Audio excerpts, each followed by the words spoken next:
একটু বাড়িতে restaurant type cold drinks বানিয়ে খাবো, তার জন্য এই যে আমার কাঁচের গ্লাসের সেট দুটো একটু বার করে নিই। যে আমি আমার গ্লাস দুটো বের করে নিলাম, যে দুটো স্ট্র দুটো এখন হাতেই ধরি। পরে যেটা বের করলাম Coca Cola, my favourite cold drinks. এই যে বের করে নিয়েছি আইস, কালকে আমি বসিয়েছিলাম। এই যে আইসটাকে এরকম করে সব বের করলাম, আরও দুটো চারটে করে আমি দিই। একদম ব্যাপারটা বেশ চিল চিল হয়ে যাবে, ঠিক যেরকমভাবে রেস্টুরেন্টে দেয়।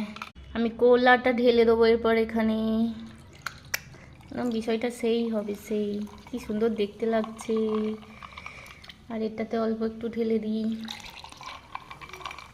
এই বার্গার বা পিৎজা, কেএফসি বা যে কোনো রেস্টুরেন্টে কোল্ড ড্রিঙ্কস ঠিক এইভাবেই দেয়, তাই না? তোমরা বাড়িতে এরকমভাবে বানিয়ে খাবে, একদম রেস্টুরেন্ট টাইপ কোল্ড ড্রিঙ্কসের স্বাদ পেয়ে যাবে। এরপর কি করব, আমি স্ট্র দুটো দিয়ে দেবো, এরপর টেস্ট করব।